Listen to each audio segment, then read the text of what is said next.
Hello everyone, welcome to our channel. आज फिर से आपको मैं साइंस की नई प्रैक्टिस सेट देने जा रही हूँ। और जैसा कि मैं हमेशा ही आपसे बोलती आई हूँ कि आप पहले सारे क्वेश्चंस को खुद से करने की कोशिश कीजिएगा और उसके बाद आप हमें कमेंट करके बताइएगा कि आपने कितने क्वेश्चंस करेक्ट किए हैं या फिर आपको किस क्वेश्चन में ज़्यादा प्रॉब्लम हो रही है। आज का जो ये प्रैक्टिस सेट है वो काफ़ी ज़्यादा इंपॉर्टेंट है, क्योंकि इसमें मैंने विटामिन से रिलेटेड बहुत ज़्यादा क्वेश्चंस रखे हैं। बेसिकली विटामिन्स वाले चैप्टर से ही क्वेश्चंस हैं। एक तरह से चैप्टर वाइज प्रैक्टिस सेट भी आपके लिए काफ़ी ज़्यादा इम्पॉर्टेंट हो जाता है, तो मैंने इसलिए इस सीरीज़ को लाने की कोशिश की है ताकि चैप्टर वाइज आपको क्वेश्चंस प्रोवाइड किए जाएं। ये आपके लिए काफ़ी बेनिफिशियल होगा। तो आप चाहें तो इस चैप्टर को अच्छे से पढ़ के और इसके सारे क्वेश्चंस कर सकते हैं, या फिर आप अभी क्वेश्चंस कर लीजिए। उसके बाद जब आप पढ़ोगे तो आपको बहुत अच्छे तरीके से सब सारी चीज़ें याद हो जाएंगी और आपको पता रहेगा कि कौन से क्वेश्चंस जो हैं वो इम्पॉर्टेंट हैं और कहाँ से सबसे ज़्यादा पूछे जाते हैं। तो आइए शुरू करते हैं। आज का हमारा पहला क्वेश्चन जो है वो ये है कि फंक आविष्कारक हैं, उन्होंने किस चीज़ का आविष्कार किया है। इसके ऑप्शंस हैं vitamins, hormones, protein and enzymes. इसका करेक्ट आंसर होगा ए। फंक ने विटामिन को इन्वेंट किया था, मतलब उन्होंने बताया था कि विटामिन्स होते क्या हैं। तो विटामिन आप जानते हो कि इसेंशियल सोर्स ऑफ फूड माना गया है और इन्होंने ही विटामिन के बारे में बताया है। अगला क्वेश्चन है व्हाट आर विटामिन्स। विटामिन्स क्या होते हैं। इसके ऑप्शंस हैं organic compound, inorganic compound, living organism and none. तो विटामिन जो हैं वो एक्चुअली इसमें बहुत सारे कार्बन कंपाउंड्स प्रेजेंट होते हैं और कार्बन के प्रेजेंस की वजह से विटामिन को हम एक ऑर्गेनिक कंपाउंड कहते हैं, इसको इनऑर्गेनिक कंपाउंड नहीं कह सकते हैं। तो इसका करेक्ट आंसर होगा ए। विटामिन एक ऑर्गेनिक कंपाउंड होता है क्योंकि इसमें कार्बन प्रेजेंट होता है। और अलग अलग तरह के विटामिन्स आप जानते हो, बहुत सारे विटामिन्स आप पढ़े भी हो, vitamin A, B, C and D and E. और इसके साथ साथ विटामिन के भी होता है। और विटामिन बी में बहुत सारा कॉम्पोजिशंस हैं, विटामिन 1, 2, 3, मतलब B1, B2, B3, B4, B6, B12, ये सारे बहुत ज़्यादा इंपॉर्टेंट होते हैं। तो इसको भी याद रखिएगा। और इसके अलावा विटामिन के अलग अलग केमिकल नेम्स भी होते हैं, उनको भी याद रखिएगा। अगला क्वेश्चन है which of the following element is not essential for plant growth. निम्न में से कौन पौधे के विकास के लिए जरूरी नहीं है। मतलब कौन सा ऐसा एलिमेंट है जो पौधे के विकास के लिए इम्पोर्टेंट नहीं होता है, उसके लिए ज़रूरी नहीं है। इसके ऑप्शंस हैं sodium, potassium, calcium and magnesium. आप जानते हो कि जितने भी एलिमेंट्स होते हैं उनको बांटा गया है micro elements and macro elements. Macro elements मतलब वैसा एलिमेंट जिसका सबसे ज़्यादा ज़रूरत हो, और माइक्रो एलिमेंट जो जो बहुत कम अमाउंट में उसकी ज़रूरत पड़ती है उसे माइक्रो एलिमेंट्स कहते हैं। और कुछ ऐसे एलिमेंट्स भी होते हैं जिनकी हमें ज़रूरत नहीं होती है। इसमें आप देख रहे हो पोटेशियम, कैल्शियम एंड मैग्नीशियम, ये तीनों बहुत ज़्यादा इंपॉर्टेंट होते हैं प्लांट ग्रोथ के लिए या प्लांट में उनके फंक्शनिंग के लिए। मैग्नीशियम आप जानते हो क्लोरोफिल में प्रेजेंट होता है। पोटेशियम और कैल्शियम उसमें वाटर कंडक्शन में काफ़ी ज़्यादा हेल्प करते हैं, वाटर एंड फूड कंडक्शन के लिए। इसके अलावा जो प्लांट ग्रोथ होता है उसमें भी हेल्प करते हैं, ग्रोथ हार्मोन्स को बहुत ज़्यादा अफेक्ट करते हैं। लेकिन सोडियम इम्पॉर्टेंट नहीं होता है क्योंकि मतलब सोडियम या क्लोरीन ये बहुत ज़्यादा इम्पॉर्टेंट नहीं होता है प्लांट ग्रोथ के लिए। लेकिन वही ह्यूमन में देखोगे आप या एनिमल में तो ये बहुत ज़्यादा इम्पॉर्टेंट हो जाता है, क्योंकि और इसीलिए नमक आप NaCl लेते हो ताकि आपके ब्लड में जो ऑस्मोटिक बैलेंस है वो बना रहे। लेकिन ऑस्मोटिक बैलेंस की ज़रूरत प्लांट्स को नहीं होती है, इसलिए उसमें सोडियम की ज़रूरत नहीं है। तो इसका करेक्ट आंसर होगा ए। अगला क्वेश्चन है in which category of food is the most amount of calories per unit. सबसे ज़्यादा ऊर्जा किस में प्रेजेंट होता है, पर यूनिट कितना किस में ज़्यादा होता है। इसके ऑप्शंस हैं vitamins, fats, carbohydrates and protein. तो पर कैलोरी की बात अगर करोगे, पर यूनिट कैलोरी की बात, तो सबसे ज़्यादा एनर्जी जो है वो फैट्स में प्रेजेंट होती है। और ये भी याद रखते चलिएगा, ये 9.4 किलो कैलोरी पर ग्राम से मिलता है। मतलब पर ग्राम से 9.4 किलो कैलोरी एनर्जी मिलती है फैट से। वहीं कार्बोहाइड्रेट से आपको 7.3 के आसपास मिलता है, प्रोटीन से 5.4 के आसपास मिलता है, सॉरी 4.5 के आसपास मिलता है। 4.5 टू 4.8 किलो कैलोरी मिलती है प्रोटीन से। तो सबसे ज़्यादा एनर्जी जो है वो फैट से मिलता है। अगला क्वेश्चन है, apple are rich source of. सेब जो है वो किसका स्रोत होता है, या सबसे अच्छा स्रोत जो है वो किसका होता है? इसके ऑप्शंस हैं sodium and potassium, phosphorus and magnesium, potassium and phosphorus, and last है आपका पोटेशियम ओनली। ये चारों ऑप्शन देख लीजिए, sodium and potassium, phosphorus and magnesium, potassium and phosphorus, and potassium only. तो जो सेब होता है उससे सिर्फ पोटेशियम मिलता है, और इसका करेक्ट आंसर होगा डी, पोटेशियम ओनली। और इसीलिए जो हार्ट पेशेंट होते हैं, या मतलब जिनकी बॉडी में पोटेशियम की कमी हो जाती है, या जो पैरालाइज्ड हो जाते हैं, उनको सेब उनके लिए काफ़ी ज़्यादा बेनिफिशियल होता है, क्योंकि सेब से पोटेशियम मिलता है। और पोटेशियम जो है वो इलेक्ट्रिकल कंडक्शन में हमारी बॉडी में काफ़ी ज़्यादा हेल्प करता है, बॉडी के मूवमेंट के लिए बहुत ज़्यादा इंपॉर्टेंट होता है।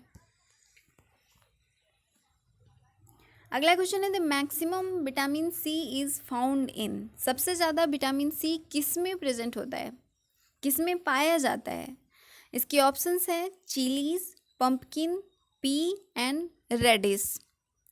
तो इसका जो करेक्ट आंसर होगा वो होगा ए, चिल्ली में सबसे ज़्यादा विटामिन सी प्रेजेंट होता है। इसके अलावा मैं आपको बता दूं, पंपकिन और रेडिश में विटामिन ए प्रेजेंट होता है बहुत ज़्यादा अमाउंट में, पंपकिन एंड रेडिश में। इसके अलावा विटामिन के भी पंपकिन में प्रेजेंट होता है, और रेडिश जो है उसमें प्रोटीन कंटेंट भी ज़्यादा होता है, इसमें प्रोटीन होता है। इसके अलावा इसमें विटामिन ए वगैरह प्रेजेंट होता है। पी में प्रोटीन मिलता है, पी से बहुत ज़्यादा अमाउंट में प्रोटीन मिलता है।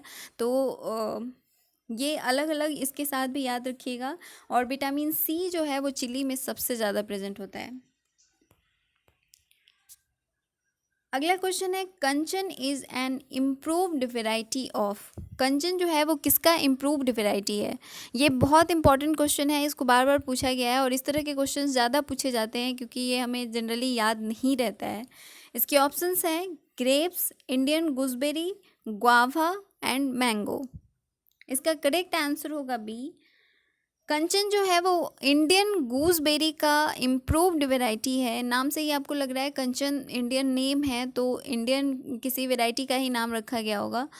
और ये जो है विटामिन सी का सबसे अच्छा सोर्स माना जाता है। मतलब गूसबेरी जो है वो best source of vitamin C माना गया है। तो याद रखिएगा, इसे सबसे ज़्यादा विटामिन सी मिलता है, या best source of vitamin C यही है, कंचन या फिर इंडियन गूसबेरी। अगला क्वेश्चन है, the chemical name of vitamin C is. Vitamin C का केमिकल नेम क्या होता है, या इसका रासायनिक नाम क्या है विटामिन सी का? इसके ऑप्शंस हैं ascorbic acid, thiamine, citric acid and tartaric acid. इसका जो करेक्ट आंसर होगा वो होगा ए, विटामिन सी का नाम होता है एस्कॉर्बिक एसिड। एस्कॉर्बिक एसिड से ही इसकी डिफिशियंसी से होने वाले डिजीज़ का नाम स्कर्वी रखा गया है। तो ये भी याद रखिएगा, विटामिन सी की डिफिशियंसी से स्कर्वी होती है, और ये इसलिए होता है क्योंकि इसका रासायनिक नाम स्कर्बिक एसिड है, और यहीं से उसका नेम लिया गया है। इसके अलावा थायमीन विटामिन B1 को कहते हैं, ये भी याद रखिएगा, विटामिन B1 का केमिकल नेम होता है थायमीन।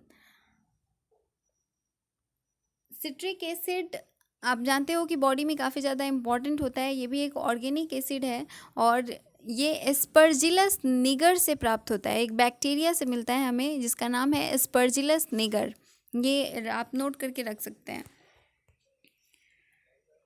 अगला क्वेश्चन है, vitamin which vitamin help in healing the wound.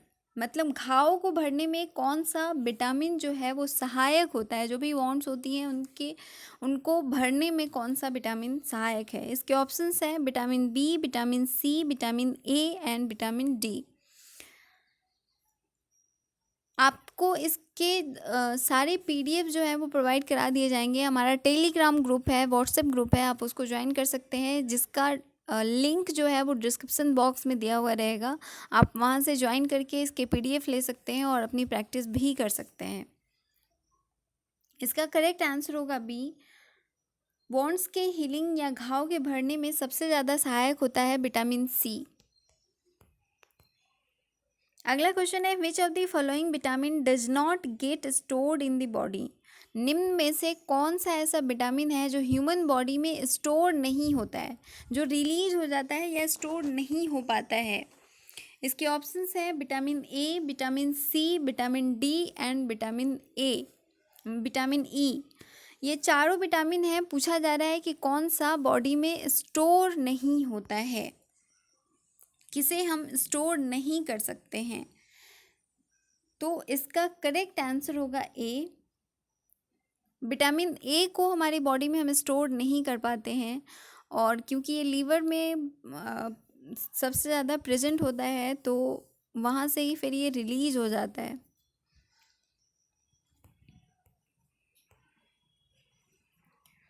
अगला क्वेश्चन है which of the following vitamin is responsible for blood clotting.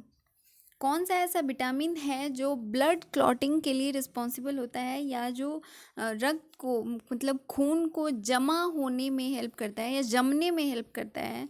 जैसे कहीं पे अगर कट हो जाए तो कौन सा ऐसा विटामिन होता है रिस्पॉन्सिबल उस क्लॉटिंग के लिए, ब्लड क्लॉटिंग के लिए। इसके ऑप्शंस हैं सी, के, ई एंड ए। मतलब विटामिन सी, विटामिन के, vitamin E and vitamin A. तो ब्लड क्लॉटिंग के लिए जो विटामिन रिस्पॉन्सिबल है वो होता है विटामिन के। इसका करेक्ट आंसर होगा बी। अगला क्वेश्चन है which of the following is synthesized by intestinal bacteria. Intestinal bacteria से कौन सा विटामिन बनता है। इसके ऑप्शंस हैं vitamin B12, vitamin K, both and none. ऐसे क्वेश्चंस को बहुत बारीकी से और बहुत अच्छे तरीके से कीजिएगा, क्योंकि जनरली हम सोचते हैं कि बोथ लगा दें या नन लगा दें या फिर कोई कौन सा लगाएं, कन्फ्यूज़न सबसे ज़्यादा होता है।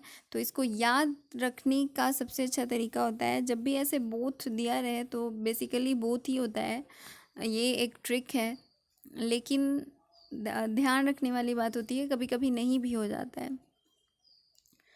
तो पूछा जा रहा है कि इंटेस्टिनल बैक्टीरिया से कौन सा बनता है, तो वो विटामिन B12 भी बनता है और विटामिन के भी बनता है। तो इसका करेक्ट आंसर होगा सी, बोथ। अगला क्वेश्चन है the deficiency of vitamin D causes. Vitamin D के कमी से कौन सा बीमारी होता है, या किस तरह मतलब क्या वो कॉज करता है। इसके ऑप्शंस है rickets, beriberi, osteoporosis and all. तो विटामिन डी के डिफिशियंसी से आप सब पहले से भी पढ़ते आ रहे हो, रिकेट्स होता है। बेरी जो है वो विटामिन B1 की डिफिशियंसी की वजह से होती है। ऑस्टियोपोरोसिस एक बोन का डिजीज है, जो कि मतलब बोन इसमें फ्रेजाइल हो जाते हैं। ये एक जेनेटिक डिसऑर्डर होता है ऑस्टियोपोरोसिस, और बेसिकली ये या मतलब ओल्ड एज लोगों में ज़्यादा होता है। बोन्स जो है वो फ्रेजाइल हो जाती है, कभी भी ब्रेक हो सकती है, या बोन्स का टूटना इसे कहते हैं।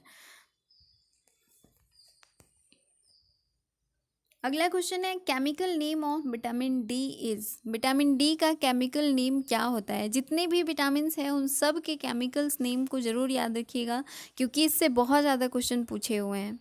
इसके ऑप्शंस हैं ascorbic acid, calciferol, folic acid and retinol.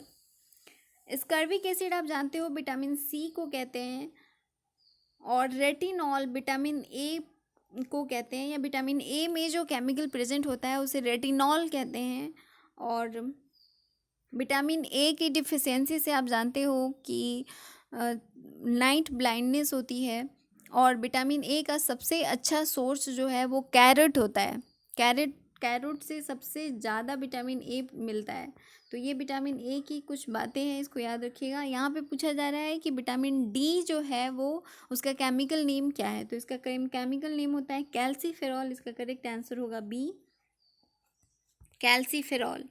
अगला क्वेश्चन है, in human body vitamin A is stored in. Human body में विटामिन ए कहाँ पे स्टोर होता है? आदमी के शरीर में विटामिन ए कहाँ रहता है? इसके ऑप्शंस हैं liver, pancreas, spleen and kidney. तो विटामिन ए जो है वो मैं आपको पहले ही बताई हूँ कि सबसे ज़्यादा लीवर में प्रेजेंट होता है, तो इसका करेक्ट आंसर होगा ए, विटामिन ए लीवर में सबसे ज़्यादा रहता है। अगला क्वेश्चन है, which of the following is an important source of vitamin E. Vitamin E का सबसे अच्छा स्रोत कौन सा होता है? इसके ऑप्शंस हैं palm oil, coconut oil, wheat germ oil and mustard oil. सबसे ज़्यादा मैं आपको बता दूं जो विटामिन ई है वो बेसिकली ऑयल से ही हमें मिलता है। कोई भी किसी भी तरह का ऑयल हो उसमें विटामिन ई प्रेजेंट होता है। तो यहाँ पे पूछा जा रहा है कि विटामिन ई का सबसे अच्छा स्रोत कौन सा है, तो इसका करेक्ट आंसर होगा सी, व्हीट जर्म ऑयल से सबसे ज़्यादा विटामिन ई मिलता है, या ये भी याद रखिएगा। इसके अलावा palm oil, coconut oil and mustard oil में भी विटामिन ई होता है। ऐसा नहीं है कि इनमें नहीं होता है, इसमें भी प्रेजेंट होता है लेकिन लेस अमाउंट में प्रेजेंट होता है। सबसे ज़्यादा अमाउंट में व्हीट जर्म ऑयल में प्रेजेंट होता है। अगला क्वेश्चन है, which of the following is not formed in our body. निम्न में से कौन सा हमारे शरीर में नहीं बनता है? इसके ऑप्शंस हैं vitamin A, protein, enzymes and hormones. आप जानते हो हार्मोन्स जो है वो हमारी बॉडी में ही इसका फॉर्मेशन होता है। इसके अलावा जो एंजाइम्स हैं उनका फॉर्मेशन भी हमारे बॉडी में ही होता है। जो लिम्फोसाइट्स वगैरह होती हैं वो एंजाइम्स का प्रोडक्शन करती हैं, बेसिकली जो ब्लड कंपोजिशंस हैं उससे। इसके अलावा सेल में प्रोटीन का फॉर्मेशन होता है, जो आपका सेलुलर कंपोजिशन है या टिश्यूज़ हैं उनमें प्रोटीन्स प्रेजेंट होती हैं और इसका फॉर्मेशन भी बॉडी में ही होता है। सिर्फ विटामिन ए है जिसका फॉर्मेशन बॉडी में नहीं होता है और इसीलिए हम इसको इसेंशियल फूड कंटेंट कहते हैं।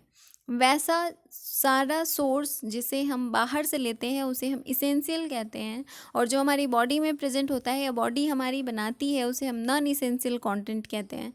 तो विटामिन ए जो है वो इसेंशियल कंटेंट होता है और इसीलिए हमें ग्रीन वेजिटेबल्स खाने चाहिए। बेसिकली ग्रीन वेजिटेबल्स से विटामिन ए मिलता है और ये इसेंशियल होता है हमारी बॉडी के लिए। अगला क्वेश्चन है, थायमीन क्या होता है? इसके ऑप्शंस हैं vitamin C, vitamin B2, vitamin B6 and vitamin B1। इसका आंसर मैं आपको नहीं बता रही हूँ, आप हमें कमेंट करके ज़रूर बताइएगा कि इसका करेक्ट आंसर क्या होगा। और इसके साथ साथ हमें vitamin B2 and vitamin B6 का केमिकल नेम भी बताइएगा कि इसका केमिकल नेम क्या होगा, vitamin B2 and vitamin B6 का। एंड विटामिन B1 इसका नेम क्या होगा, और विटामिन सी आप जानते हो इसका एस्कॉर्बिक एसिड होता है। तो थायमीन क्या होता है, इसके साथ साथ आप इन सब का नेम भी बताओगे। विटामिन सी का आप जानते हो इसलिए सिर्फ इन तीनों के बारे में आपको बताना है। तो ये आप हमें कमेंट करके ज़रूर बताइएगा, ये आपके लिए क्वेश्चन रखा है मैंने। अगला क्वेश्चन है, वाटर सोल्यूबल विटामिन इज। पानी में घुलनशील विटामिन कौन सा होता है? ऐसा कौन सा विटामिन है जो वाटर में सोल्यूबल होता है? इसके ऑप्शंस हैं vitamin A, vitamin C, vitamin D and vitamin E. तो वाटर सोल्यूबल विटामिन जो होता है वो इसका करेक्ट आंसर होगा B, vitamin C and vitamin B, ये दोनों ही वाटर सोल्यूबल विटामिन होते हैं। इसके अलावा विटामिन ए, डी एंड ई, इन्हें हम फैट सोल्यूबल विटामिन कहते हैं। ये भी याद रखिएगा, कभी कभी पूछ देता है फैट सोल्यूबल विटामिन, तो विटामिन ए, डी एंड ई को हम फैट सोल्यूबल विटामिन कहते हैं, और वाटर सोल्यूबल विटामिन जो है वो विटामिन सी एंड बी होता है। अगला और लास्ट क्वेश्चन है आपका, साइनोकोबैलामीन इज, साइनोकोबैलामीन क्या होता है या क्या है? इसके ऑप्शंस हैं vitamin C, vitamin B2, vitamin B6 and vitamin B12। Vitamin C नहीं होगा, आप जानते हो। साइनोकोबैलामीन विटामिन B12 को कहते हैं, इसका केमिकल नेम है। और कोबैलामीन इसलिए कहते हैं क्योंकि विटामिन B12 में कोबाल्ट प्रेजेंट होता है।